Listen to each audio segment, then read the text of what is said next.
des personnalités ici présentes. Nous aurons aussi des remises de diplômes par rapport à nos parrains, marraines, sponsors, partenaires. Il y aura aussi des prestations de théâtre et d'artistes invités en pagaille. Tay mom xamna né jotaay bi comme li ma wax tout à l'heure culture dina fi feñ mais aussi xam-xam dina fi feñ. Après lolu dinañu amat ay remise de diplôme des gradués. Ce sont ceux ñi nga xamante ni ñom ñoo mom jotaay bi tay. Il y aura aussi animation comme ni nga ko waxé tout à l'heure. Déjà il y a Pape Aliou Ndoye, l'espoir de sa génération, que je voulais que vous applaudissiez très fort. Pape Aliou Ndoye mu ngi nii teew. dina ñëw des prestations légui. Ensuite noonu lañ koy topé rek ndax kilifa yi ñi nga xamné fu ñu leen xol ñom ñoo fay représenter Cheikh Seydi Mouhamadoul Moustapha Sy. Il y aura une délégation boo xam ne ñu ngi leen di xaar ba ci ñi nga xamante ni ñoom ñooy responsable localité bi kon dañuy dem directement ci première activité bi. Voilà, donc su ko defee rek ñu jàll ci mot d'ouverture bi sunu mbokk Moustapha di Mango si moo ñu koy defal. Moustapha Fall on peut dire tàcc ko bu baax a baax. Moustapha Fall, à vous.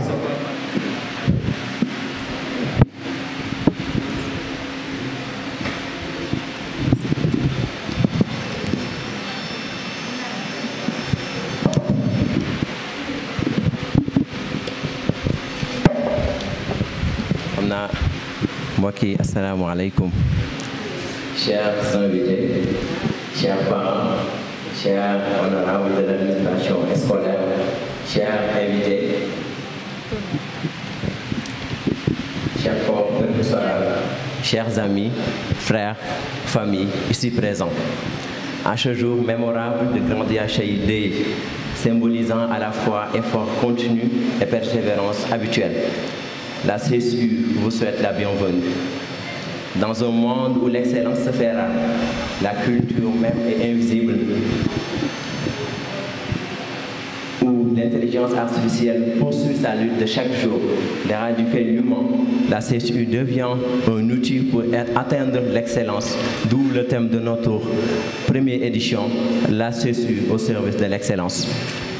Créée ou initialisée dans l'année académique 2023-24, la CSU n'a jamais cessé de propager, d'initier et de nous proposer des solutions face aux questions de l'heure, ce qui lui donne son titre de l'un des regroupements les plus utiles de l'histoire scolaire.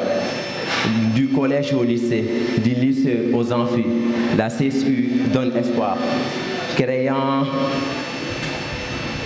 un environnement où professeurs, encadreurs, parents, conseils valsent autour de l'apprenant pour son excellence.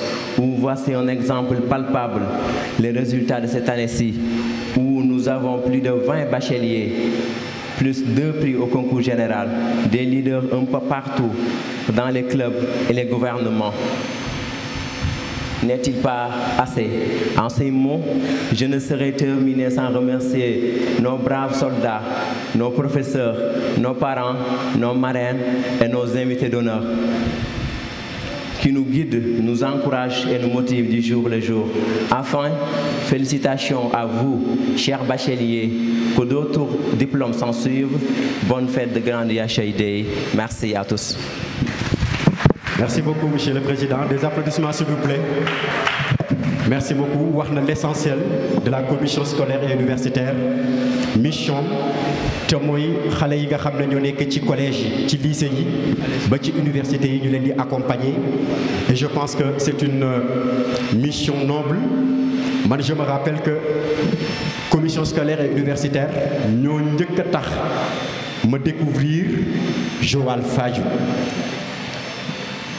Au-delà de ça, Demna Boker Senghor, c'était la première fois. Parce que nous avons dit que la culture de l'excellence, la def. Pour avoir tel moyen 17 jëm kaw, do mëna participer ci activité yoyu. comme man musuma génn Kaolack donc ma ne tey moom dinaa dem année bi moom dinaa dem ay moyenne 11 rek laa doon am waaye 17 moom dinaa ko am cette fois-ci. Et merci beaucoup El Hadji Malick Lo, c'est grâce à lui ñu dem découvrir donc pour wax leen la mission mooy quête de l'excellence. fexe ba xale yi am moyenne ci seen cycle scolaire fexe ba aussi bu ñu demee université ñu accueillir leen orienter leen encadrer leen ba du ñu am benn difficulté ci seen carrière universitaire. donc dañuy dem directement pour gën leen a xam leen sax cette mission annoncé leen benn panel.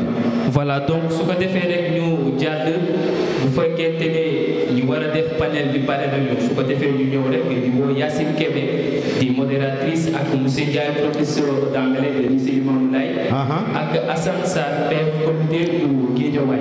Aïcha kon nañu indil chaise yi en attendant. Aïcha.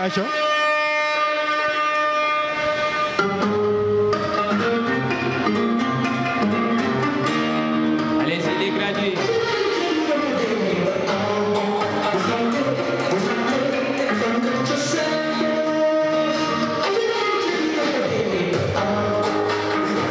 gars yi maximum de bruit waay loxo yi waay.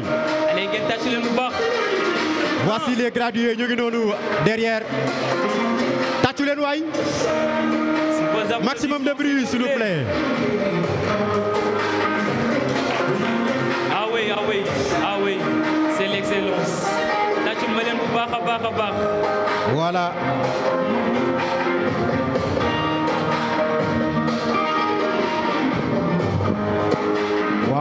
waaw. Alors.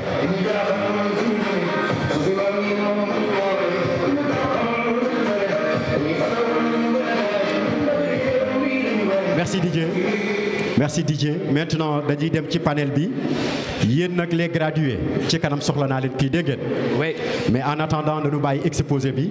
Voilà. Bu ñu paree ñu reveniraat à vous. Chers parents, chères autorités, chers lauréats, bonsoir.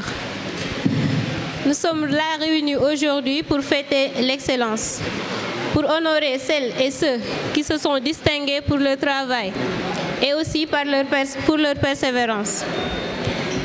L'excellence. Qu'est-ce qu'on entend par l'excellence? Quelles sont les conditions pour l'atteindre, mais aussi comment la cultiver au quotidien? C'est pour tenter de répondre à ces questions que nous allons échanger autour de ce thème, la CSU au service de l'excellence. Pour en discuter, nous avons le plaisir d'accueillir M. Ndiaye, chargé de la cellule de réinsertion du lycée Seydina Limamoulaye. Avec lui, nous allons discuter de la définition et de la nécessité de l'excellence. Ensuite, de l'excellence, des conditions de l'excellence au lycée Seydina Limamoulaye. Et enfin, des recommandations. Ensuite, nous donnerons la parole à tonton Assane Sarr, chef du comité de Guédiawaye, et aussi un ancien du lycée. Avec lui, nous allons d'abord parler de l'historique de la CSU, ensuite des attentes de la CSU aux élèves moustarchides. Suite à cela, il va nous parler des moyens de réussite et enfin nous donner des recommandations. Nous allons donner la parole à tonton Assane Sarr pour qu'il se présente. Merci.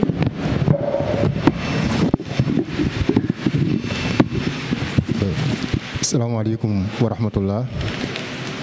ñoo ngi nuyu assistance bi yëpp comme ni ko Yacine waxee ñu ngi tudd Assane Sarr xëy na peut-être doyoon na ci présentation rek ñu wax ni ci mouvement bi la ñu bokk muy si Dahiratul Moustarchidina wal Moustarchidat di ñaan yàlla dundi ci dee ci dekki si waaye comme dafa nekk tey cadre bu pédagogique ñu nekk historien spécialisé en relations internationales paix et sécurité génne lycée Limamoulaye comme ni ma ko waxee fa la ñu amee suñu bac en 2009 lañ fa jógee dem université suivre suñuy études en histoire après ñu dem defi beneen formation en relations internationales paix et sécurité docteur yu jógee dem defi relation en leadership et management politique xëy na peut-être ñu am ci loolu rek ci wàllu présentation bu nu ñëw si yeneen yi. Par ailleurs nekk membre ci comité Moustarchidine Junior bu Guédiawaye. Merci beaucoup Yassine. Merci tonton Hassan. Nous allons ensuite donner la parole à monsieur Ndiaye. Assalamu alaikum. Peut-être dinañ jégalu tuuti ci kàddu yi parce que je suis un peu alité. Mais nag li olof di wax rek lu yëngu lu ne la ko yëngal ak ëpp doole. J'avoue que j'étais en route pour retourner chez moi quand Moustapha m'a appelé. Et c'est ainsi que j'ai fait demi-tour pour revenir honorer de ma présence ci activité bi am fii. Tout à l'heure dinañ dugg ci détails yi et vous allez voir le pourquoi j'ai été motivé de revenir. Mais maa ngi tudd monsieur Ndiaye Ahmadou Lamine, formateur en français au lycée Seydina Limamou Laye, par ailleurs responsable de la cellule d'appui à l'insertion et encadreur également des apprenants que nous avons dans le domaine du périscolaire.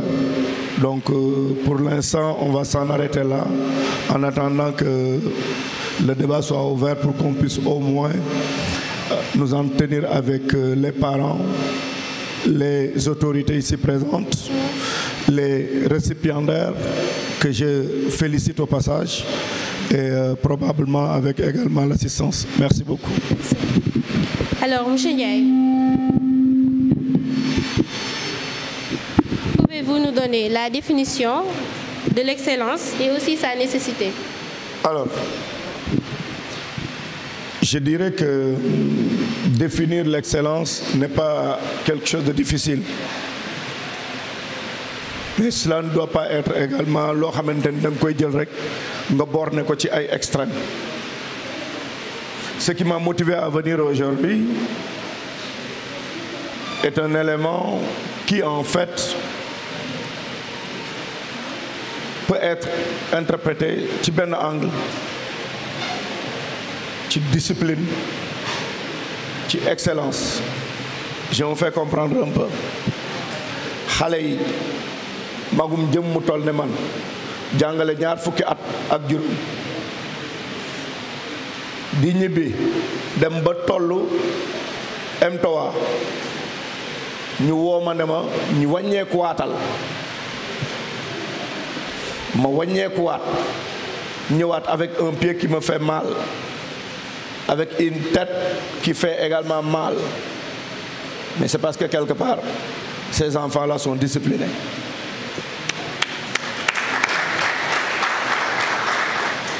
Duñ ne kenn yàlla ngi lay nuyu te gisuñ ko déedéet weesu nañ foofu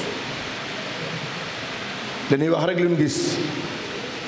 Et cette discipline-là, c'est un des fondements de l'excellence.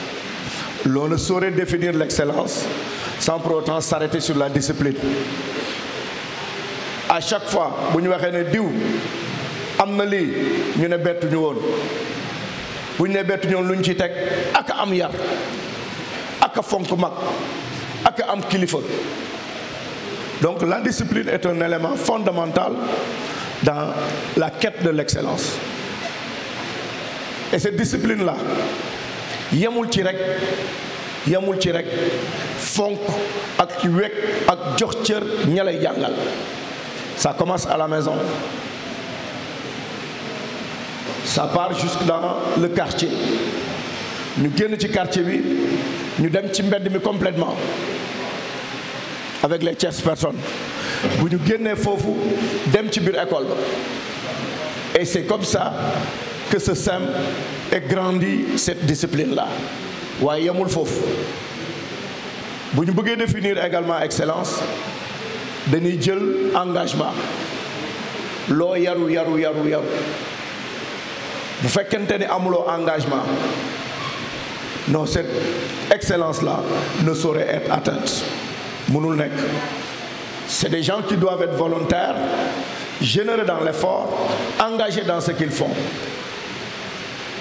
Moom laay wax souvent, il faut le savoir mooy li ñu leen di jàngal ci classe yi il faut le savoir-faire mooy mën-mën gi, mais il faut le savoir-être. C'est ça la discipline, c'est ça l'excellence. Suñ bëggee excellent, il faudrait qu'on aille vers le savoir. Il faut qu'on aille vers le savoir-faire. Il faut qu'on aille vers le savoir-être. Savoir-être boobu ma wax nag bu mujj bi mooy bi ci ëpp solo, parce que lu ma xam te àndut ak yar, àndut ak valeur, xam-xam ba day nax saay. Chaque fois vous entendez dans ce pays ay magi jëm bourré de connaissances di wax di saaga wala di wax ay wax yi ñaaw, kaddu yi ñàkk teggin, ñooñu nga yaakaar ne ils vont vers la quête de l'excellence. Non, aka ñoo am xam-xam waaye aka ñoo sore ak excellence. Excellence dafa fiir de sorte que munoo cee nekk wala nga jëm ci te amuloo savoir-faire et savoir-être. Et un élément fondamental de ce savoir-être-là, c'est l'éthique. C'est l'éthique. Nit ko amul wéeruwaay pour mu àgg fu mu jëm day jafe. Wéeruwaay nag, je ne vais pas parler de religion, je ne vais pas parler de confrérie, mais je vais me limiter simplement aux principes et valeurs éthiques, morales et religieuses. Il faut nga am loo gëm te muy dëgg ci yow, xam fa nga bokk, xam fa nga jëm, xam fi ngay teg say tànk boo bëggee àgg ci excellence. Du lu ñuy waxtaan, du lu ñuy décréter, lu ñuy jëmbat la di ko suuxat ba mu agsi. Il faut nga am référence, il faut que ta vie soit référencée, il faut que la vie soit référencée par des principes, par des valeurs et par des personnes. Quelle mooy sama référence?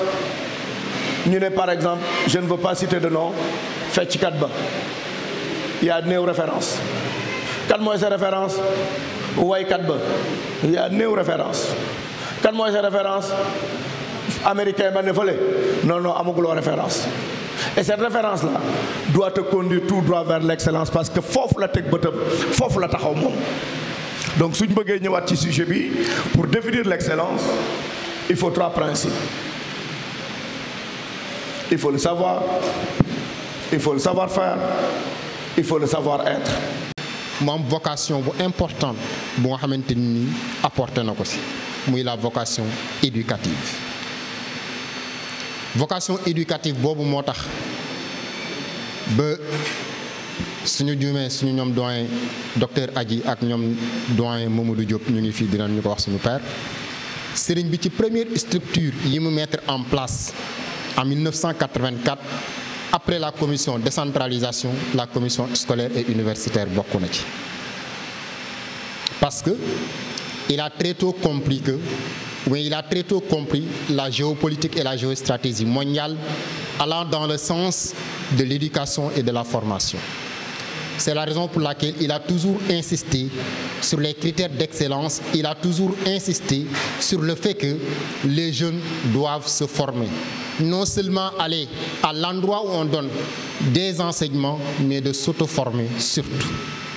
Et on ne peut pas parler de formation sans pour autant parler d'éducation, sans pour autant parler de discipline, comme il a dit tout à l'heure.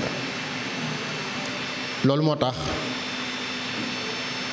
commission scolaire et universitaire mën nañu jàpp de façon historique que ni sëriñ bi à Cheikh Seydi Mouhamadou Moustapha Sy mu ngi ko créé en 1984 après la commission décentralisation. Amoon na fi ay réformes 2005 am na fi mais ñu maintenir ko donc yeneen jaar na fi. Et bi ñu ko créé en 1984 loo créé dafay am structure.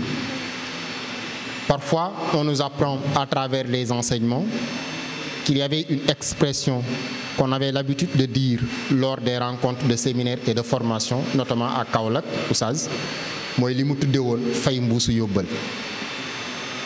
Mooy sëriñ bi fexe woon na ba xam nga boo demee ci école yi monsieur Ndiaye wax na ko sànq école bu nekk dafa am philosophie te fépp fu mbooloo di daje ñi nga xam ne ñoo bokk principe mën a ànd dañuy regroupé wu.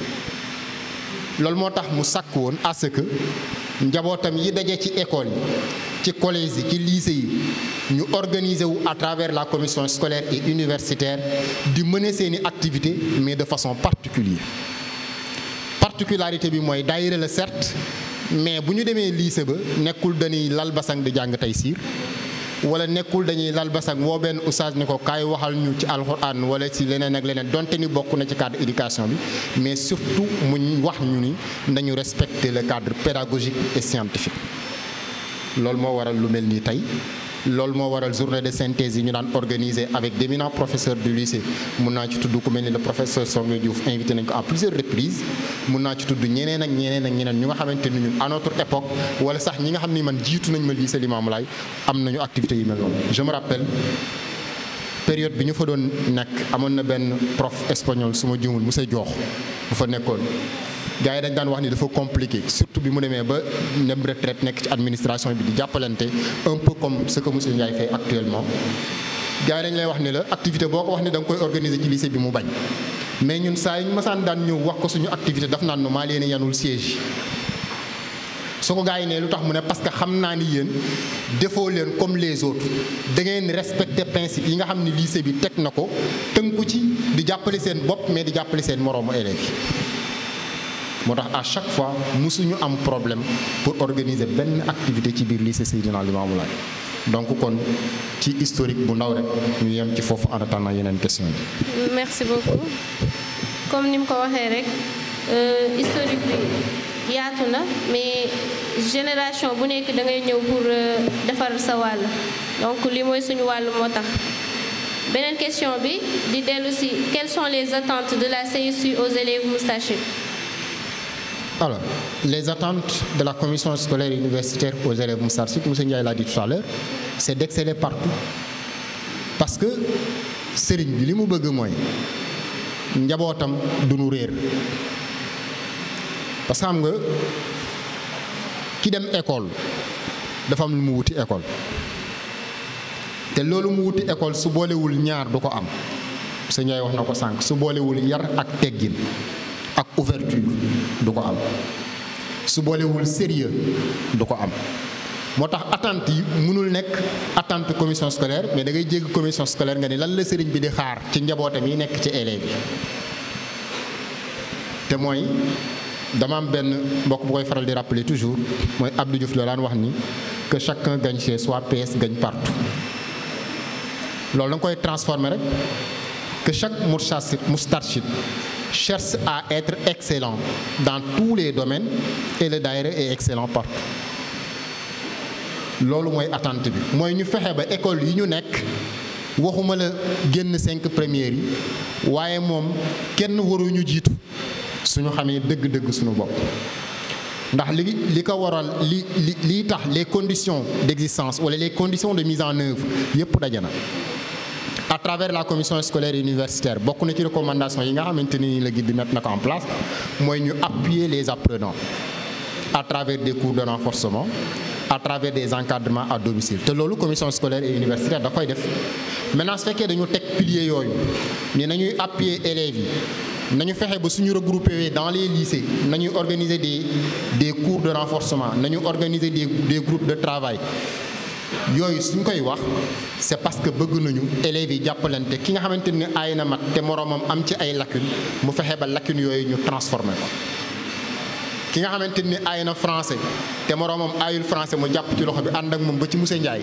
ni ko dañu soxla woon ay exercice wala def nañ exercice bi corriger ñu ko damay wax ni être génie c'est très facile mooy il faut toujours être à l'avance par rapport aux autres te mooy élève waxuma classe d'examen de élève rek su jàng jotee da ngaa war a jàng parce que 9 mois la waroo def leneen am nga leçon looy xaar pour jàng ko sac bi di la ko jàngal table ba ngay ñibbi teg fa kaye bi di la ko jàngal tiroir bi ngay dugal di la ko jàngal prof bi la ko jox du ñëwaat fekk la sa kër di la ko jàngal ndax moom li muy joxe ci classe bi ñëpp ci bokk yam maintenant fan yi rawantee nag mu ngi ci kër gi te loolu la ñu sëriñ bi ñaan ñu def ko mooy ñu fexe ba organiser suñu temps au-delà de l'emploi du temps que nous avons à l'école nous créons d'autres emplois du temps et à partir de nos temps vides ñu créer ci des renforcements créer ci des exercices créer ci des travaux à faire à la maison ce qu'on appelle aujourd'hui des TPE donc loolu mooy attente bi nga xamante ni ñu ngi koy xaar.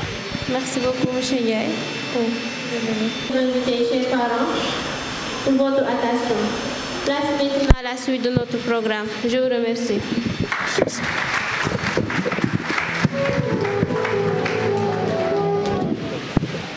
mais ci biir waxtaan bi dafa am benn question bu ko posé te mooy lan moo mën a yàq parce que bëggoon naa ñii te am nañu bac ba pare mais les élèves de première yi doon def daaw première te ren ñu waroon def terminal wala ñu war a def terminal waroon nañoo toog ci jotaay bi parce que dafa am benn phénomène bu mën a yàq l'éducation des jeunes xam ngeen ChatGPT xam ngeen bu baax bokk na ci lu ñu mën a paralyser lu mën a yàq suñu xel xam ngeen TikTok bu baax bokk na ci li mën a yàq suñu njàng doo leen wax bu baax ndax xam nañ ko parce que xëy na jamono bi suñu papa yi amoon pour mën a exceller ñun période bii li ñu mën a paralyser moo ëpp doole mënuñoo bañ a utiliser suñu téléphone bu ñu demee ba mu nekk menace ba ministre de l'éducation di ci jël ay mesures c'est parce que c'est un danger ci suñu avenir sans dépendre nag ci utilité ay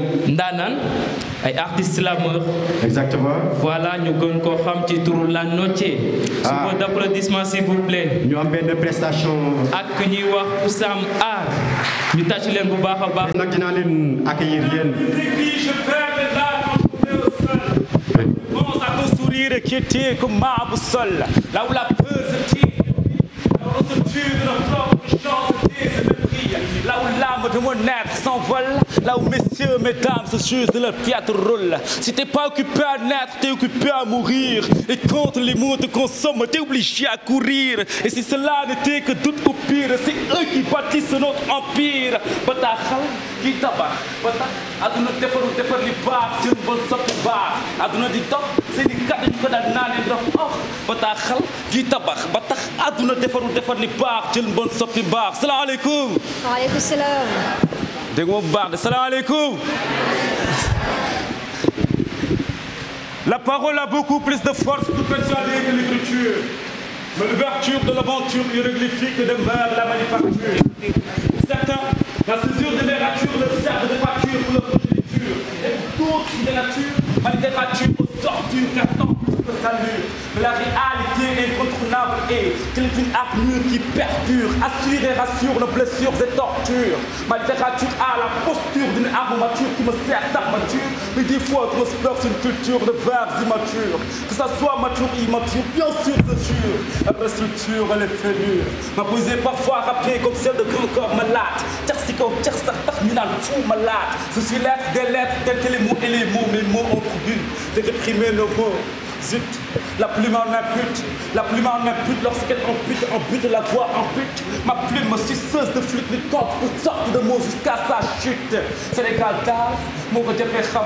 Merci ton le temps de ton en temps d'attendre ton temps. D'autant plus que ton temps te tape et sans tape de tomber sur ta tombe et ta tente. Dans sa tente, bien tatouée, ne t'attends pas à tartiner, on t'articule. Ne tente pas à te sauter tout tes tentes et l'entour de tes temps. Ici, on croit plus bien de l'arbre généalogique qu'à la genèse allogique. Une idée de tu n'auras pas la lumière si tu as peur de franchir les barrières. Tu n'iras pas faire la carrière si tu as peur de franchir les barrières. Envers toi, ce dirigeant de défi russe, ils seront très odieux telle une ville russe. Agrippe à deux mains ton courage, quand bien même on mésestime ton cours. Que personne ne t'épargne de ton caractère pour toi, mais face à une surface de frère.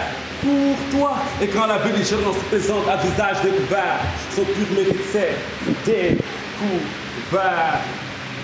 Aduna ko jafé xam ndax aduna ñaara fi am am jom ñàkk jot wala am jot te ñàkk jom nit lu mu mënul moo ci téye boppam bu la njabootu dërëm tànkal mu ko te doxandéem dëgg nekk ngir sa jàmm say bëgg-bëgg fexeel mu néew lu ko may nga dooni jaam dafa sa tay di mën a sóor sa ëllëg ceeb sax boo ko tay doo ko sóor mani ceeb sax boo ko tay doo ko sóor gerte nga sañ sa ba wóor war mun ba buur bi ne la waa góor bu jaral sax nga dëkkoo gore sax ci ngor bañ ne la yaay ko sama sa sangal ak sa fulla mooy tur ma yàmba bett yow may jël yoonu lëcc ndax ñoom x bett ma ni tukki du tekki mooy tax a tukki tatantaaru xol takk ci tàggatu tàllal teg taaral ak a teral ngir tedd takk ci tedd bi tukki du tekki mooy tax a tukki tatantaaru xol takk ci tàggatu tàllal teg taaral ak a teral ngir tedd takk ci tedd rëppatal tàggatu ndax balaa yàgg mag ñëw tëdd ci cachot daw day wees te mënatu cher dëkk ba daw tabla Picasso la guernica exalte la douleur donc l'image assume son rôle donc pour hurler au secours pour excès de cholestérol lu ma neex di reet ba jaam ñook yaa fuus lu ma lambi sooku tooy ba ni ma yéene xaax cigarette alcool ma taf si mandarga pas touche feebar la bañ mu taf ma tuur ci bopp kaa touche fi la saay jéego yam continue ma bat ton record, sois plus fort, accorde les torts à ton sort, car tout ce qui brille n'est pas de l'or, non qui le roi, ne porte plus la peur au sein, car un corps sain brille forcément un esprit sain. Yàlla bu mu la jox ñaari gën ngay xoolee benn, bul di yem sax si ñaar, tappal ñu teg, moo li gën a gaaw ci nag neen, xel jëriñu lu dul xalaat, bu jëriñu bàyyi fa baat, ba asamaan ak suuf mayte baat, jëriñu lu dul xalaat, bu jëriñu bàyyi fa baat, ba asamaan ak suuf mayte baat, wax ma ni xee, kaw leen ci faat, xool nag nay xencu ak xel li njëriñ penc mën a naat xayma sa xam-xam yi xamoo ngir xam bul di doyal mu ko ci xam-xam farlu ci doon kàngam ndax am na ñoo xam ne seen i douche gën a set seen i ruux la bég imam duñu jaay saabu bu set ak ruux salaam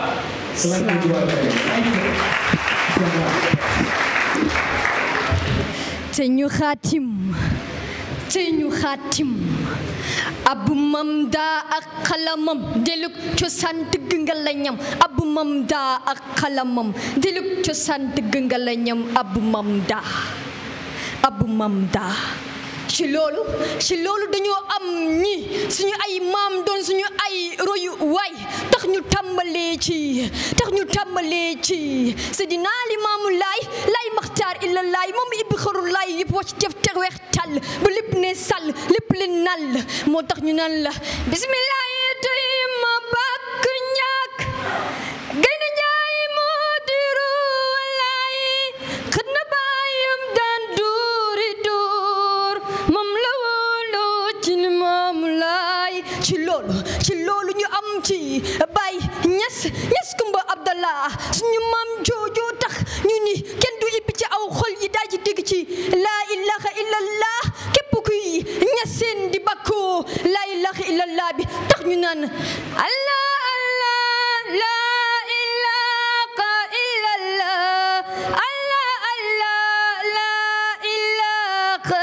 illallah kan moo waral li cheikh al islam moo waral li kan moo waral li cheikh al islam moo waral li dox ci ay doxanteem dox ñu aw wax ci ay kalaam wax ci Bamba l'être baptisant d'être plus être que certaines des êtres certes Bamba l'être de la lumière des ténèbres l'être qui fait apparaître disparaître Bamba le père pur Cheikh Khadim le père dur Serigne Touba le père mûr ces rappels me rappellent des rappels dont je me rappelle quand je l'épelle le B le A le M le B le A le B du pont le A que nous aimons le M des mots de savoir le B de balcon de richesse le A de Allah alhamdulillah de mashallah et le A de Bamba tax ñu laal ko sindi di yallahu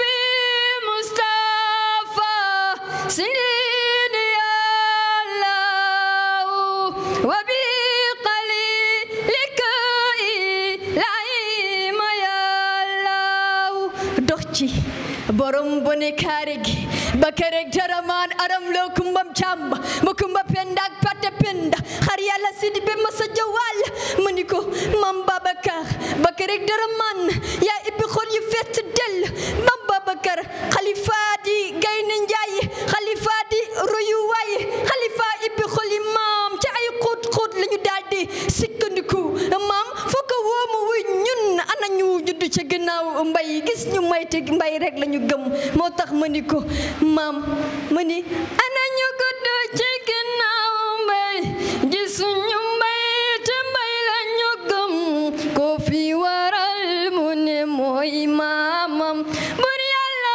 moo ko séddee dox ci nag suñu góor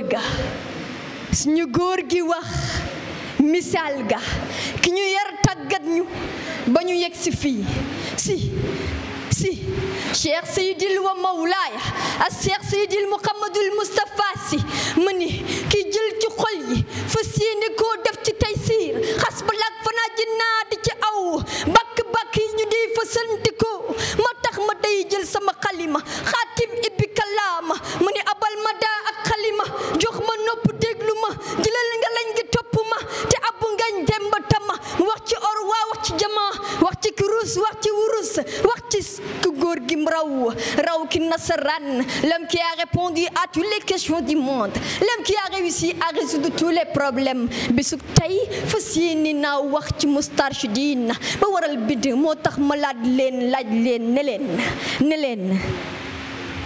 ma laaj leen ne leen Moustarchidine yi ana ban way mooy neexal biir xol yi ku fees ci xol yi dégguma leen ku fees ci xol yi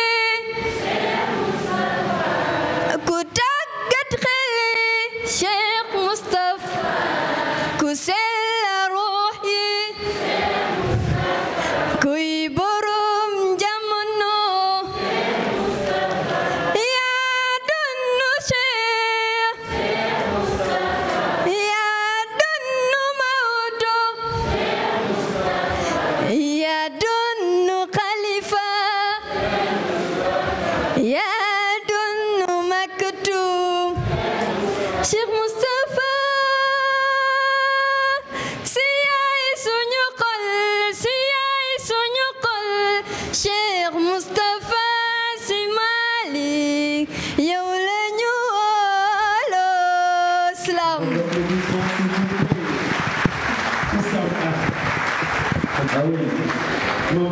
waaw ça va de man yaakaaroon naa ne artistes yi ñoom am fi mu doon nii soxna Kiné am na problème de.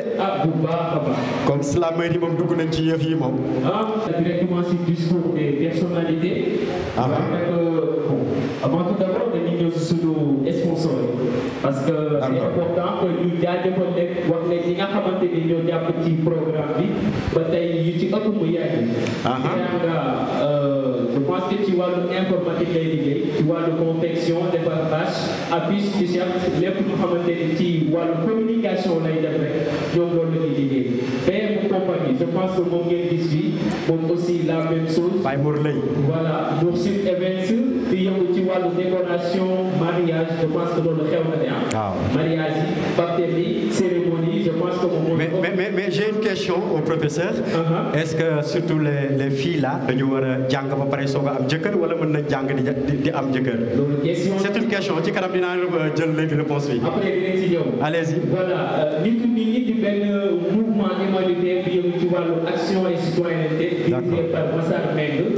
librairie Soxna Fatima Sy voilà ak Alep ak CCP Soc ak Nouvelle Vision. Saveur Kenza gëstu leen problème peut-être waaw kay kee mooy Saveur Kenza mais teewul nag ñëwagul ci léegi les Ndiobène les Ndiayène et les Fayène je pense que loolu après dina si ñëw ak yéen. Gëyeen yeeg jaween yi. donc si discours bi la ñuy dem.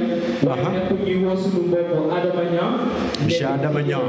conclave bi je pense que moom la ñuy ubbee bu ñëw def moo voilà. ñu ngi nuyu ñi fi teew ñëpp di leen ziar dafa nekk ay kàddu yu mënul ñàkk parce que ñoo fi représenté conclave bi te dafa am ay yóbbante yoo xam ne moom lañ fi indi donc di féliciter tout d'abord les nouveaux ak les nouvelles bacheliers di leen encourager aussi ci li ñu jëm foog naa ne jàll ngeen étape bi gënoon a neex ci seen dund mooy nekk élève moo gën a neex ci dund ki moo tax yéen ñi nekk élève say boo ngeen profité ci xam ne su ngeen xasee am bac dund gu neex jeex na tàkk.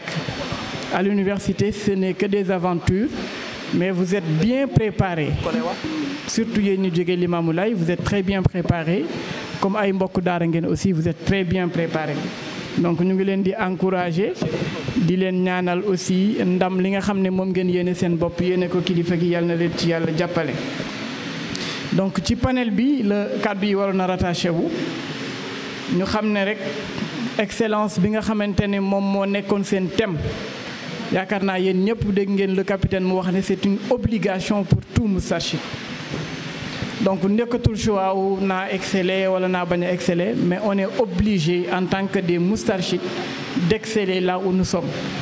bu fekkonte ne kenn mësu koo def dinañ gis ne mën na jafe mais di taxaw seen kanam ñëpp a exceller donc je pense que vous avez les références qu'il faut.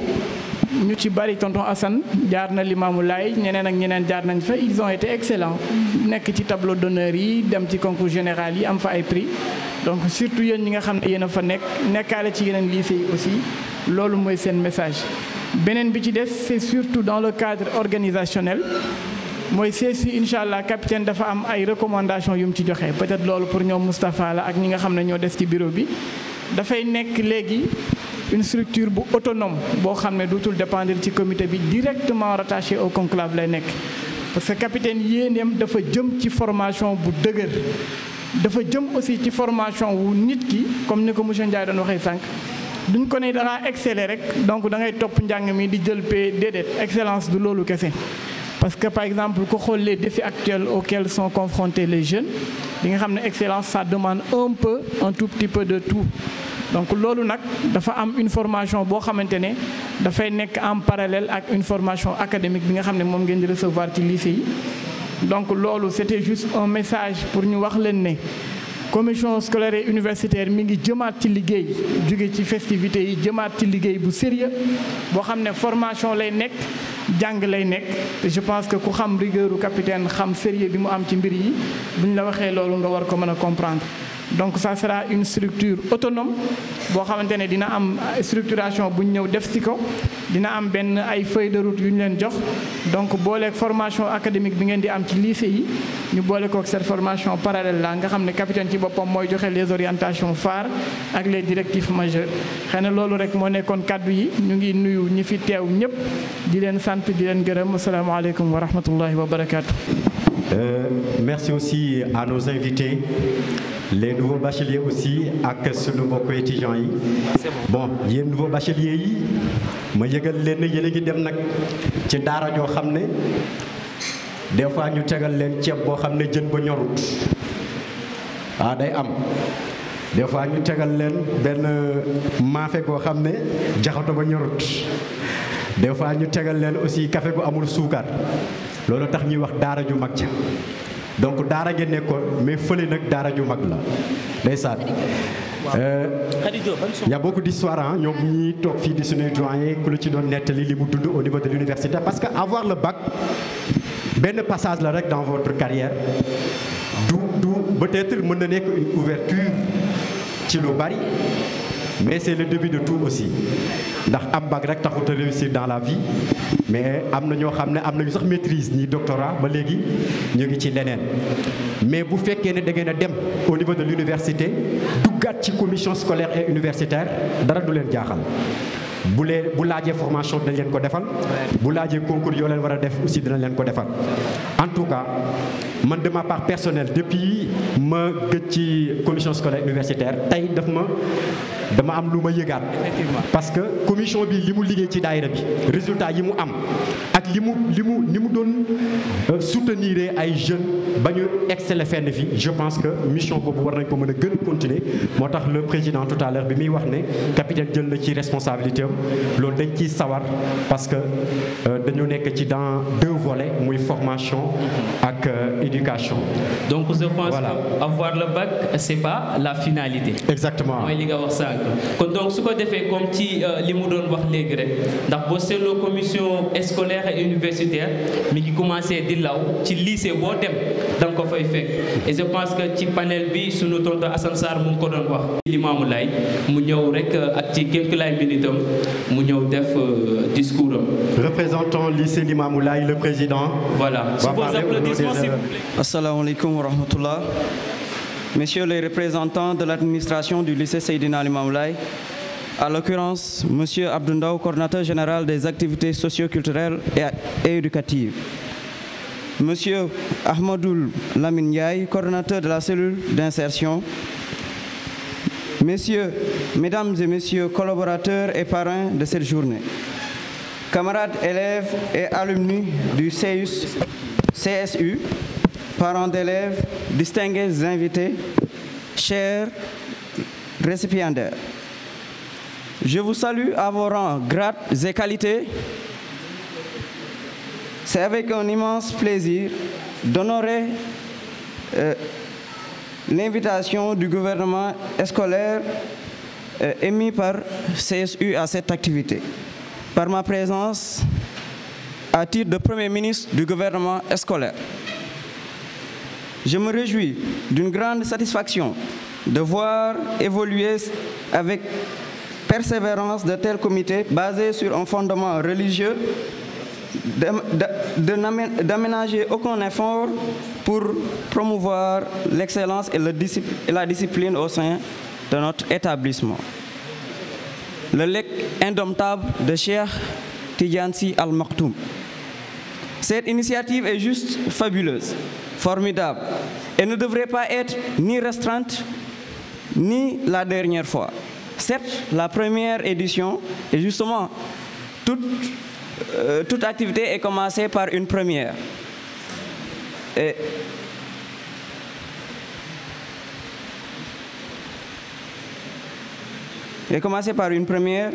Mais nous vous assurons, cette idée vivra le plus longtemps possible pour ne pas dire qu'elle ne sera éternelle au sein du lycée Seydina Limamou Laye.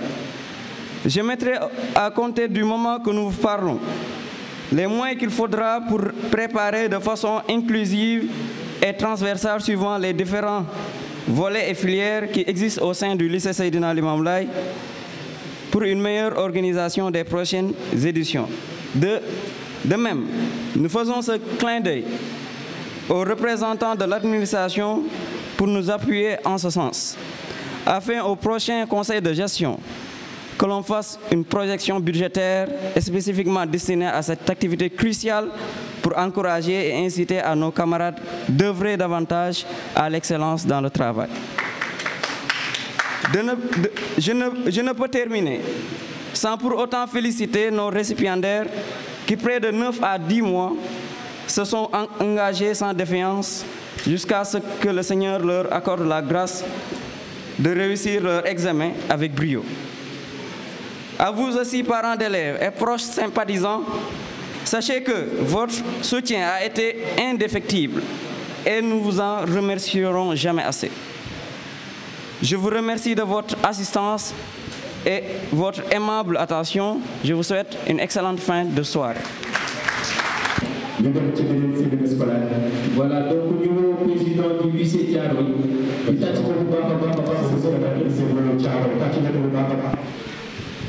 Chères autorités, chers parents, chers camarades, c'est pour moi un immense honneur de prendre la parole en ce jour solennel.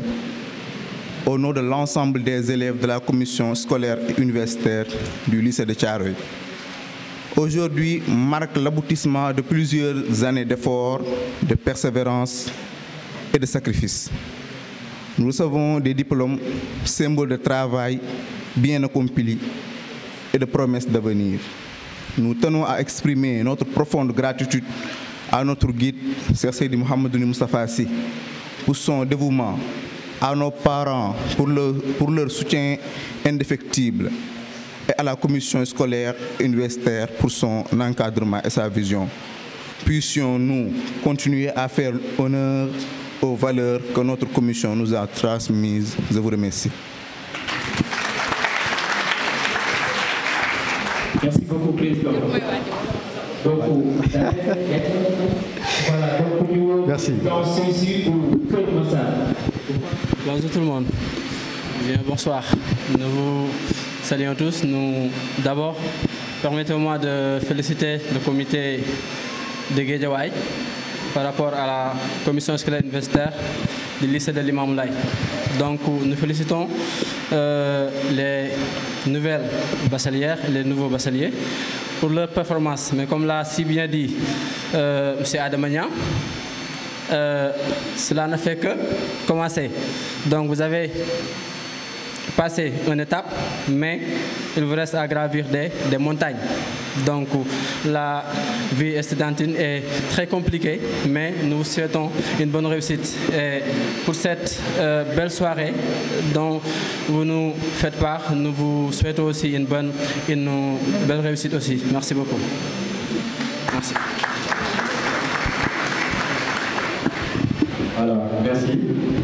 Voilà donc si vos applaudissements ñu woo artiste ndaanaan chanteur ñu koy woowee borom Moustapha Sy Serigne Moustapha Sy Diarama. Je pense que moo ko way waaw Khady Diop sur scène. kooku mooy Khady Diop l'artiste de Parcelles Assainies ngeen tàcc ko bu baax a baax. Alors morceau bi nag yéen a ko moom yéen les nouveaux bacheliers et bachelières. Ah oui pour yéen Khady acha mais moom dafa tardé ah oui. asalaamaaleykum wa rahmatullah ñu ngi leen di nuyu yéen ñëpp di leen ziara di leen baalu di jéggalu ci tardé bi parce que dafa mel ni damaa xaw a tardé tuuti maa ngi ciy jéggalu bu baax a baax di féliciter suñu bacheliers yi ak suñu bachelières yi di leen ñaanal yàlla na ci yeneen diplôme ak yeneen topp ak liggéey bu baax keel incha allah xam naa di rafetlu aussi invitation bi bu baax a baax a baax DJ bu fekkee pare nga ñu sargal góor capitaine.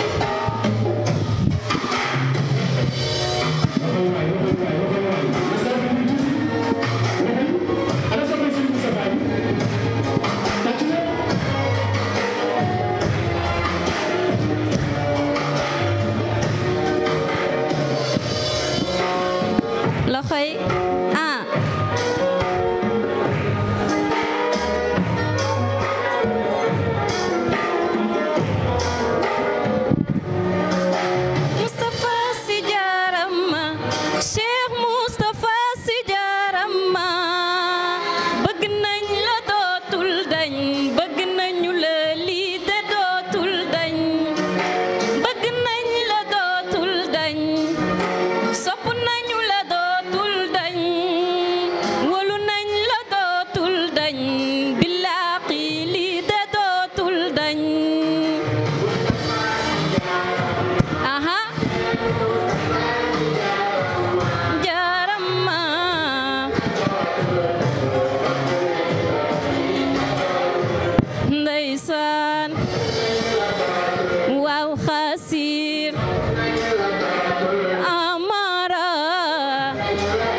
Mam Ahmad Al Maktoum laa bëgg a dégg Al Maktoum Ahmadina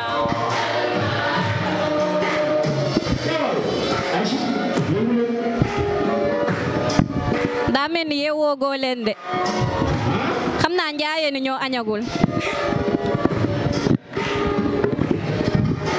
kat mi bi yaa ko yor xat mi bi yaa ko yor satellite bi yaa ko yor fay na tëzëbu la la la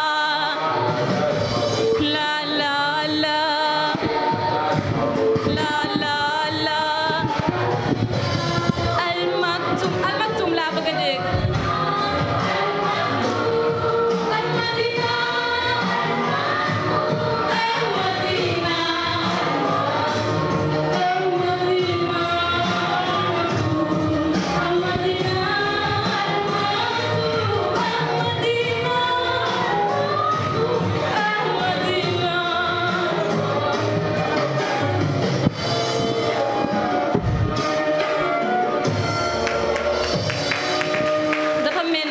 dafa mel ni njaayeen ni ñoo añagul léegi maa ngi yéen la alhamdulilah bëgg a dégg Ahmadina Ahmadina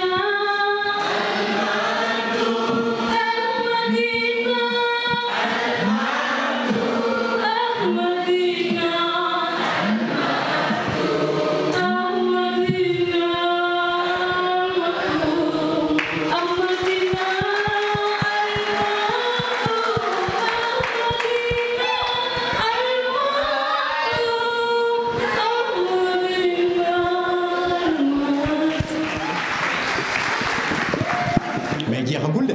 jeexagul. des na de. mais loolu lañ koy denc. mais xaaral. ah foo bëgg ñu dem. sànq bi muy wax Ahmadina Al Maktoum. dégg naa ko doon mais kooku xanaa étudiant troisième année la. ah doy na waar de. allez-y. donc juste ñu def benn petit rappel bu ndaw. parce que boo seetloo commission scolaire et universitaire du lycée Limamoulaye. je pense que yàgg nañ ko taxawal. waaye cette année ci ñi ci nekk di ay coordinateurs ñu ngi ko taxawal 2022. d'accord pour lan parce que gis nañ ni taxawaay bi ci waroon am comme ni ko mbokk yi waxee sànq ak ñaax yi ñu joxaat je pense que ñoom ci loolu lañ basé wu. waaye nag initiative bi du lenn lu dul jëmmalaat commission scolaire et universitaire. yi ba tey balaa ñu ñëw ci remise des diplômes. parce que war nañu sargal sunu parrain ak sunu marraine. effectivement dañuy accueillir un artiste bien sûr il est de Guédiawaye. waaw il est de Guédiawaye c'est un enfant de Guédiawaye. l'enfant de Guédiawaye. un artiste renommé koo xam ne man je l'apprécie beaucoup parce que ci intérieur ba ci ay paroles am. effectivement doo ci dégg doo ci yëg lu dul Cheikh Sidi Mouhamadou Moustapha Sy. je veux nommer Abdallah Baldé ma bëgg ngeen tàcc ko bu baax a baax a baax a baax. l'artiste Abdallah. tàcc leen ko encore une fois. applaudissements. waaye na riir waay tàcc leen waay s'il vous plaît. mais mi ngi waajal. Aïcha boobu. Aïcha. asalaamaaleykum wa rahmatulah.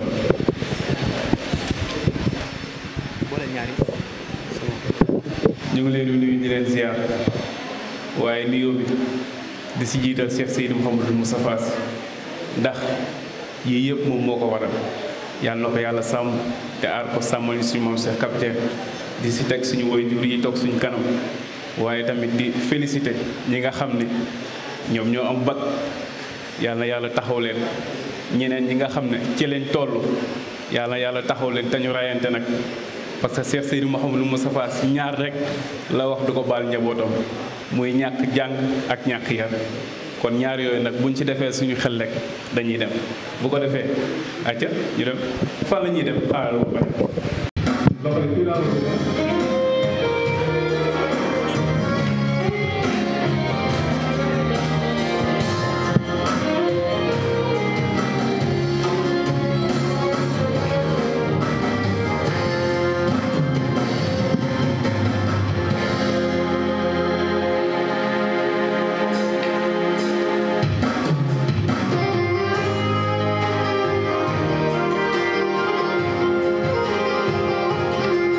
Get you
ñoom nag wax dëgg yàlla xeebuñu bés bi donc biñ leen annoncé la cérémonie accepté nañu ko ak cœur ouvert. Effectivement.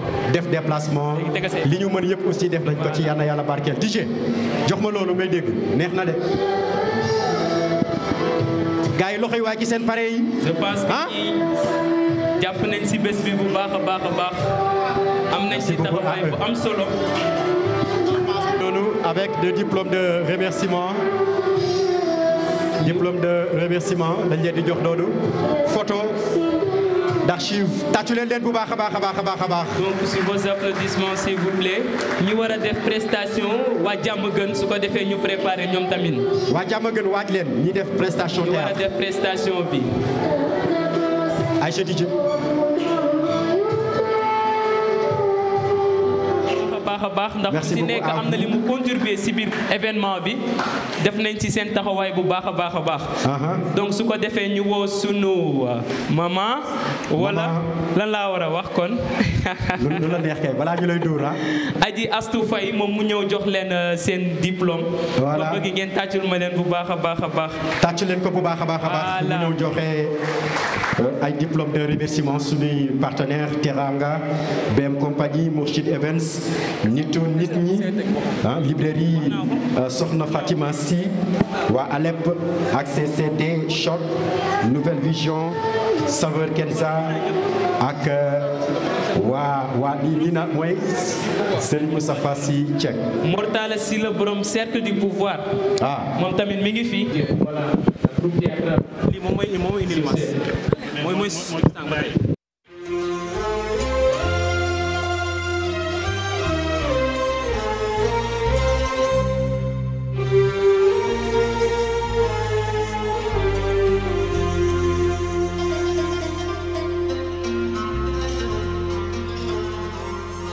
sagal nga ñooy moroshid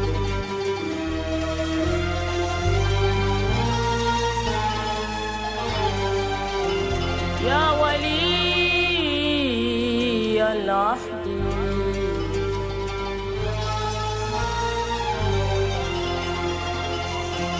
sagal nga ñoo baba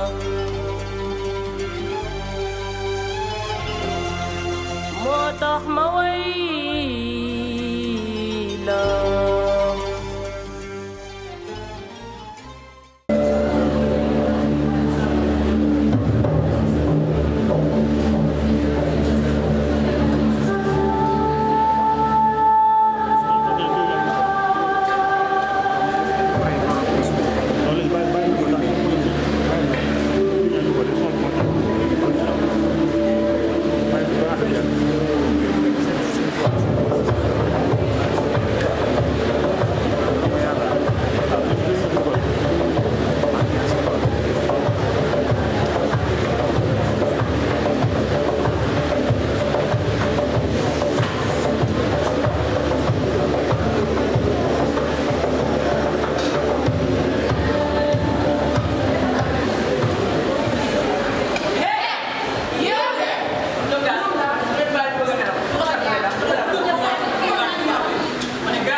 L'excellence est un art que l'on n'atteint que par l'exercice constant. L'excellence n'est pas une compétence, mais une attitude. Jàng mooy tax nga bokk ëllëg si ñuy raw. Jàng mooy tax nga àgg ci kaw. yéen tey waaye la julli dem école. jël bi ñu wàcc ñi bi def ko ni yoonu tool. li ñu war mooy jàng. loolu ñu war ko def faaw tànn. kii ya. maître de société maanaam. mais rajo la. bu la neexee jàngi bu la neexee la. dugg 10 heures wàcc 12 heures. ëllëg di ko rëcc. jàng mooy nëkk demal mu. rëcc man la laa rëcc. ëllëg sama am yëpp doon excellent yow ma doon Fatma.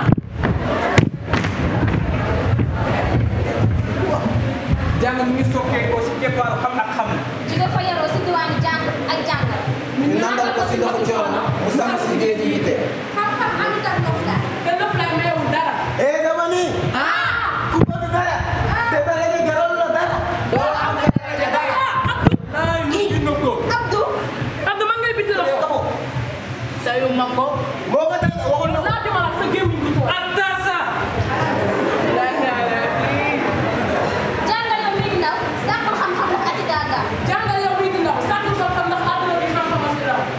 soo bëggee am liggéey amal sa bopp sàkkul xam-xam te ñu ko say sa bopp. déglu kàddu yi def ko si sa bopp. sama doom ji jàngal ma rek soo ma déposé doo jàngal ma. mais c'est une façon de parler quand même. nga parler ko fële tey dañuy sàggal suñu excellence. merci gàtt na trop waaye tubaab bu sonn du la ko wax.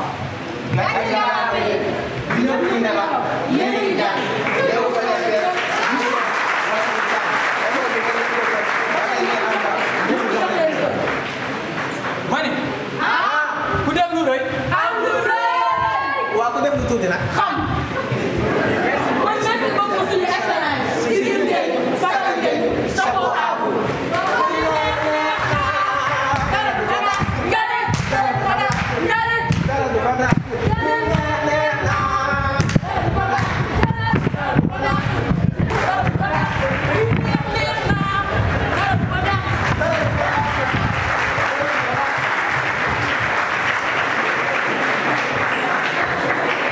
Merci beaucoup à vous.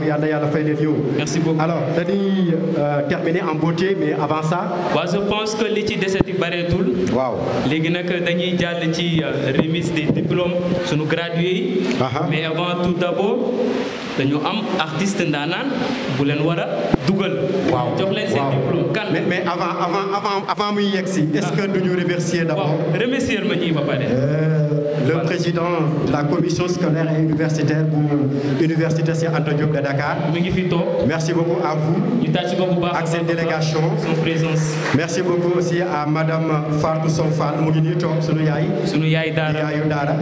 merci beaucoup aussi oustaz Modou Diop. mi ngi nii sunu baayu daara sunu baayu daara moom tam teew na. ak sunu baayu daara bii toog. voilà suñu baayu daara yi nga xam ne ñoo ñu wéttali. ñoom ñëpp ñoo ngi leen di sant bu baax di leen gërëm. di remercier aussi kii mooy El Hadj Fall. Afa Ndiaye El Hadj Fall bu Mourchid TV. waaw ak Afa Ndiaye TV moom aussi professeur la. ak monsieur Afa Ndiaye ñoo ngi koy sant bu baax di leen gërëm. jërëjëf. donc dañuy jeexal programme bi mais avant ça. ñu leen di remercier rek. di sant aussi ñëpp ci seen présence. di leen ñaanal aussi mission bi nekk ci seen mbagg yàlla yàlla moo tënk ko dafa am benn mission boo xam ne moo déclenché wu te bu branché wu yaa ngi koy sentir. effectivement te capitaine di ko piloté te loolu ci sens boobu lañ leen di encouragé yal na yàlla def. et je pense que journée bu tey bi lancement la encore. exactement pour que képp ku nekk ci différentes localités yi ñu nekk. ak région yëpp Kër Massar Guédiawaye Pikine partout. voilà ñu amaat taxawaay pour ko xam ni CSU bi dafa war a dund. surtout CSU bi dafa war a am scolaire yi nekk ci lycée yëpp. voilà nañu jógaat taxaw parce que liggéey bu rëy a moom ñuy xaar. donc dañuy terminer en beauté ci morceau bi nga xamante ne nii la ñuy def prestation yéen dama leen cee soxla dama bëgg bu ñu demee ba fi mu toll nii xam naa ne am na ñoo xam ne seen dàll yi simmi nañ ko tegee ko nële mais boo leen gisee mairie di commencé simmi dàll rek yéen ñëw leen fii dégg ngeen d'accord dañ leen a soxla ci kaw fii laa leen di sargalee fii ci kaw. d'accord ngeen ah. est-ce que duma leen woo benn par benn. ah non. garaawul ñëw mën nañ ñëw. mën nañ ñëw te di ngeen ñëw. ay ca kon di ngeen ñëw. man daal dama bëgg a dalal seen artiste.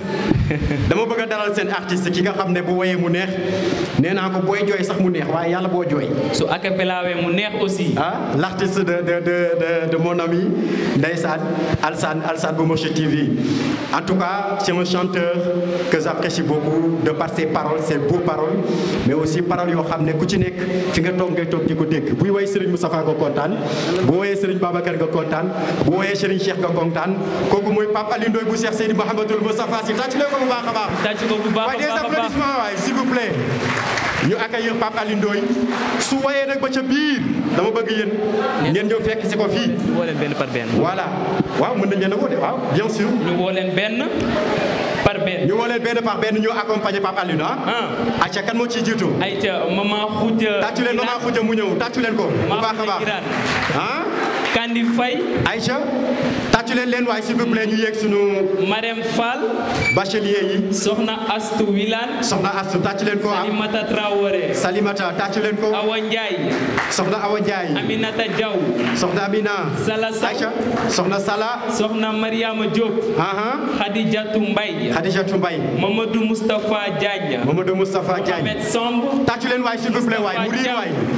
Djibril Gaye. Ababacar Sidibé.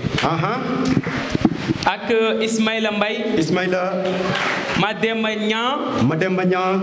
Moustapha Fall. ak Moustapha Fall. Mohamed Mamadou Baylo Djité. Mamadou Baylo. ak Babacar Tall. Saliou Diop. ak Pape Mor Leye. d'accord. ñooñu la ñu amoon te ñoom ñëpp defe naa ni ci lycée Limamoulaye la ñuy jàngee. ñoom ñëpp ci lycée Limamoulaye la ñuy jàngee. félicitations à vous. nous sommes fiers de vous te yal na yàlla gën a barkeel. voilà donc Saliou je pense que Oustaz Babacar Diop moo ko koy jëlal parce que Saliou nee nañ nekku fii. d'accord voilà. d'accord ñii la ñu amoon. ñoom nañu ñëw yéegaale en attendant balaa Ndoye di tàmbali. voilà su ko defee bu noppee bu Pape Aliou pare dañu bëgg a def mot de la fin. mot de la fin. waaw ñu jël kenn en beauté ci commission bi mu ñëw wax daal di remercier ñëpp. voilà ñu def temps boobu la donc su ko defee ñu jox artiste Pape Aliou Ndoye. Aïcha Ndoye way bi nag yéen a ko moom lu leen neex. asalaamaaleykum wa rahmatullahi wa barakatuhu. maa ngi nuyu ñëpp di ziyaara ñëpp di ñaanal ñëpp jàmm xam naa ne kàddu yi moom mën naa bañ a bari xanaa ziyaara ak ñaanal sunu kilifa Maulana Cheikh Seydi Mouhamadoul Moustapha Sy yàlla gën a guddal fanam te gën koo wéral ci barke yonente bi alayhi salaatu wasalaam ñaanal sunu kilifa sunu sëriñ sunu capitaine Mame Cheikh Ahmed Tidiane moom itam yal na yàlla mottali yéeneem te mottali yéeneem ci góor gi ak ci njaboot yi yëpp incha allahu nuyu sunu kilifa yu tedd yi wayjur yi kenn ku ci nekk ñu ngi lay nuyu di la ziyaara di la ñaanal jàmm ak sunu yaay yi maa ngi nuyu nag sama soppe bopp bi wax dëgg yàlla mère Fat Fall di sama yaay di sama soppe di sama maam di sama lépp ndeysaan yal na yàlla gën a guddal fan wi incha allah di ñaanal sunu mbokk yu baax yi ni ko mbokk yi waxee rek li ci des yàlla mën na cee teg loxo yàlla na ci teg loxoom ci barke yonent bi maintenant dama bëggoon ñu def benn morceau boo xam ne man ak yéen ñooy ànd woy nous sommes tous petit-fils de Cheikh Ahmed Tidiane Sy du noonu waaye ñun ñëpp ay éléments capitaine lañ dëgg loolu du dëgg on va faire un morceau boo xam ne maam Cheikh Ahmed Tidiane Sy Al Maktoum moo ko bind mais ñun ñëpp bu ñu koy woy suñu xel ci suñu maam capitaine lay dem tout le monde ñëpp ay woy nag ñëpp ayca léeme ah ak loxo yi ci kaw tout le monde pare ngeen ah ayca ñu def non non non non non ayca loxo yi ci kaw ma xool ayca Abdallah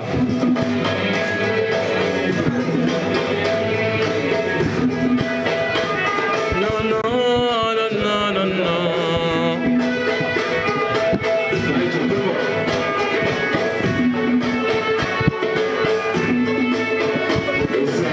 ayca ñu dem نحن أولاد تجاني من أبوات المعاني ولنا منه نصيب فوق غايات الأماني جمع الخيرات فينا احتفاظا بالمباني قد دعانا فأجبنا وهو مقباس زماني بل هدانا فاهتدينا ما له في الفتح ثاني كل من لاقاه يدري أنه روح تداني طاعة في طاقة أو ثولة ضد تواني إن ربي قد حباني أن أسمى بتجاني إيه دقوا ملند عايشة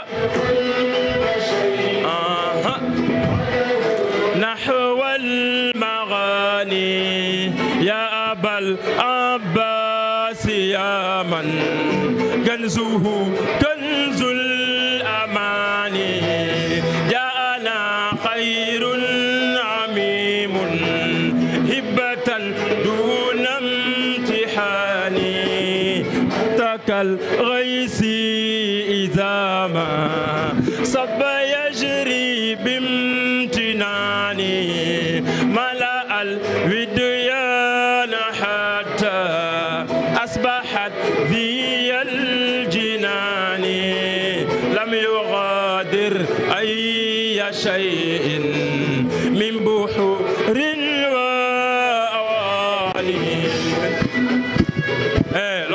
Tout le monde, ana sëtu Maam Cheikh yi ah les bacheliers seen loxo ci kaw ma xool tout le monde ah ay ca ñu dem pare ngeen yaay faatu salabat aqli minha zaharatun bi hanani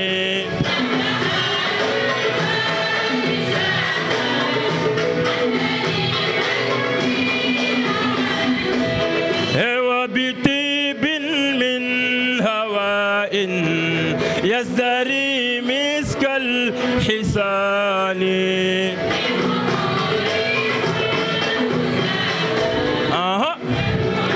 أهلي عجز الحال رجال الحال في كل لسان. jërëjëf sëñ barakallah merci beaucoup Moustapha jërëjëf dégguma leen de tout le monde iksiru minhu ghayra zi khatmin wa shanin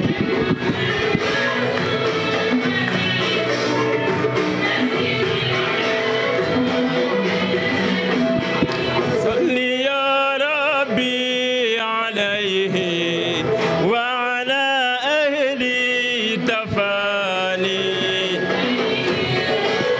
الغر مع الآث soxna jërëjëf في سبيل الله حتى قدسوا كل مكان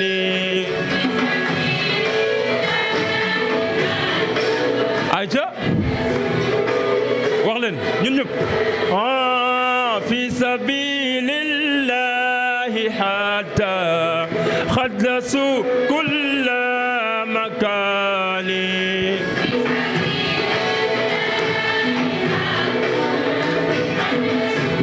ayca tout le monde في سبيل الله حتى قدسوا كل مكان في سبيل الله حتى قدسوا كل مكان ayca kon nag yal na yàlla barkeel ci barke Cheikh Seydi Mouhamadul Moustapha Sy waaw ayca bokk ñu ñaanal Serigne Moustapha Sy ndeysaan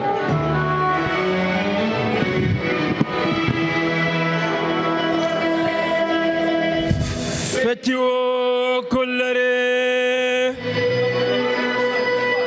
waruloo samaam yi jaar nga ca yoon woo we samaam ya jaaroon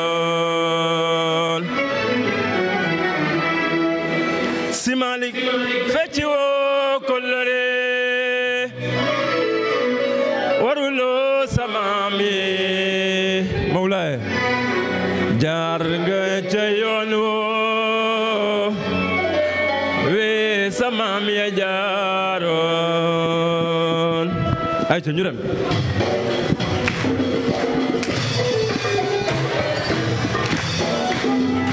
yéena ko moom nag de les bacheliers aha ayca ñu dem way leen yaa Moustapha Sy ñoo ngi lay ñaanal ndax am nga maandu yaay borom iman way leen waay ndax am nga maandu wax leen Serigne Moustapha Sy ñun de ñoo ngi lay ñaanal ndax am nga maandu yaay borom iman awule di la ñaanal ndax am nga maandu si yow doon na kuy tooño yow yaay ki nu jàlle yaay sunu soppe si yow yaay chef de guerre bi ya Moustapha Sy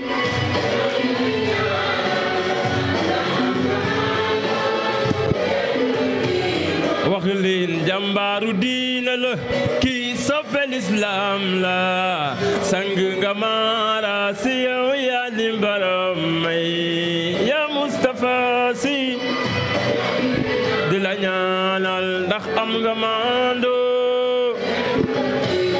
wax leen fu doom di féete baay féete nga fa maam Cheikh raw nga ci góor ñi si yow amoo morom ya Moustapha Sy sangi awlen ndax am nga mando yaay borom iman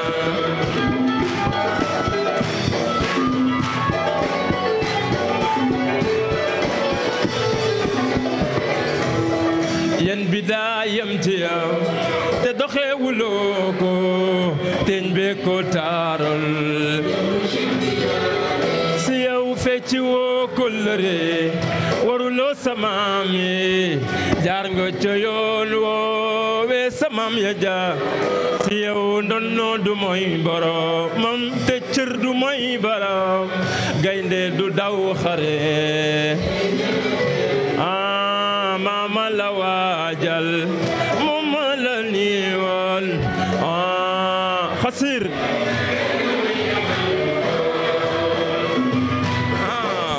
ayca loxoy ci kaw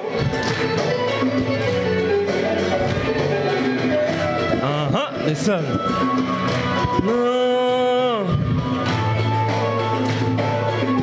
ay ca ñu dem sa xol bi leer na yar nga njabooti sa conférence yee ñoo gindi réew mi sa xol bi leer na yar nga njabooti sa conférence yee ñoo gindi réew mi jàmbaaru diine la kii soppel islam la sang nga maara si yow yaa ni bara aw leen ndax am nga maando xam sa cofeel ci ñun si yow nir waa ngi nii di ñuul du mooy tax ci yow xam sa cofeel ci ñun si moo tax si yow nir waa ngi nii di ñuul du mooy tax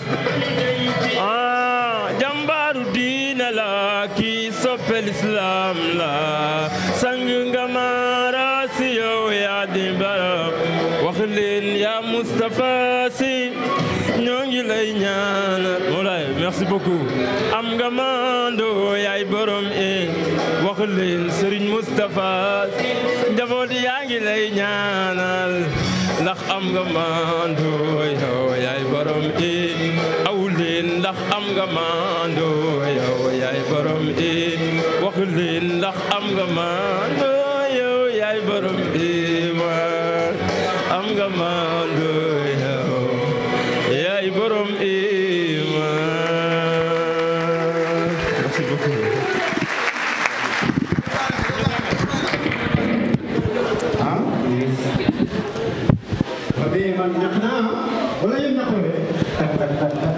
Merci beaucoup, merci beaucoup l'espoir de sa génération. En tout cas, c'est assuré. Content ngeen yàlla yàlla barkeel yàlla barkeel allez-y. Voilà, donc je pense que li tax ñu ñëw fi ñun ñëpp ñii ñoo tax. Exactement. Kon donc su ko defee je pense que programme bi jeex na dañuy woo suñu toos El Hadj Fall di ko voilà. Ñu def remise des diplômes. Imam Mohamed Diop mu préparé. Commission scolaire universitaire bu lycée Imam Moulay ngeen jox. Voilà, El Hadj Fall moo war a jox Kandi Faye ana Kandi Faye. Diplôme yi c'est des nouveaux bacheliers. Voilà, les applaudissements s'il vous plaît. Tàcc leen waay. Yéen ñi amagul ba tàcc leen waay yéen tam.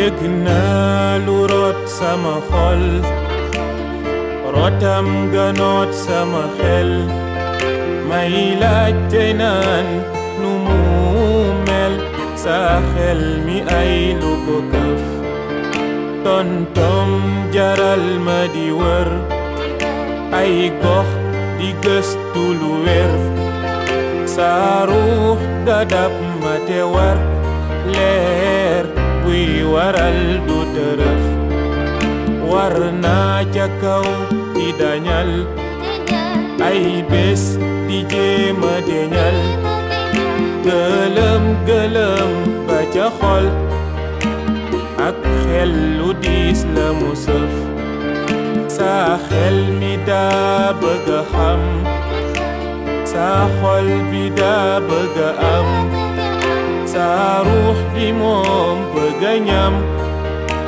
dofeel ba xam la mu saf kawteef ma laajte ni xol yow tollogoo fi ni fel bay dëkk niiru cofeel bàkkul ñu seede sa jëf ñam sax ca ñoom ñu di nit laa gis ca ñoom te du bët góor yàlla pur ma du kët ngir bàkku kook la mu laf moo ñàkk maas te di sens ci ndaw ñi xëy bëgg ras meññeefu Maodo te as meññul garab bu woyof moo ñàkk maas te di chance ndaw ñi xëy bëgg ras meññeefu Moustapha Fall anamu waaw kay jàmbaar yaa ngoog ils ont coordonné les affaires macha allah tabarkalla taxawaay yu am solo ci commission bi.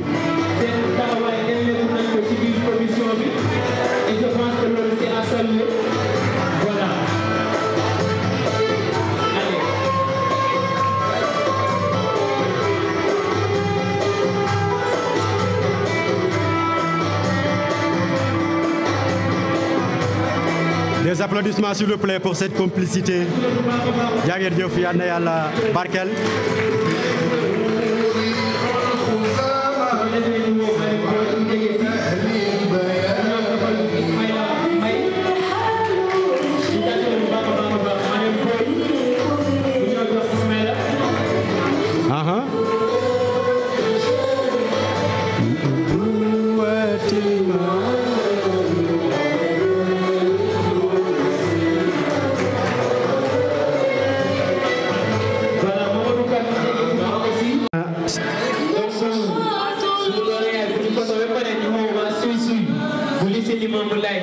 waa commission bi yëpp commission scolaire universitaire bu lycée Limamou Laye tous les élèves ñu ñëw ci kaw commission bi yëpp lañ ñëw na ñëpp ñëw allez-y plus rapidement allez jël ngeen photo photo yi jeex na tous les élèves du lycée Limamou Laye ñu ñëw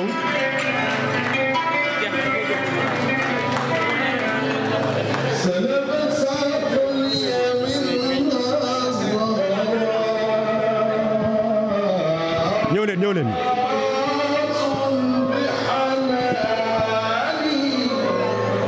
ayca na gaaw tuuti rek voilà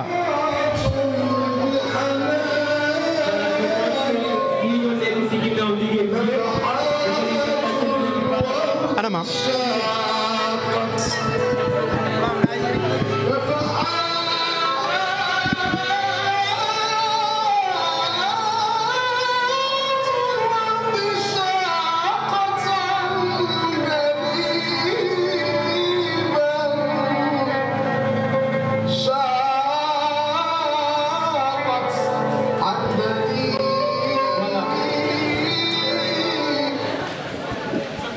allez-y ñu def photo de donc su ko defee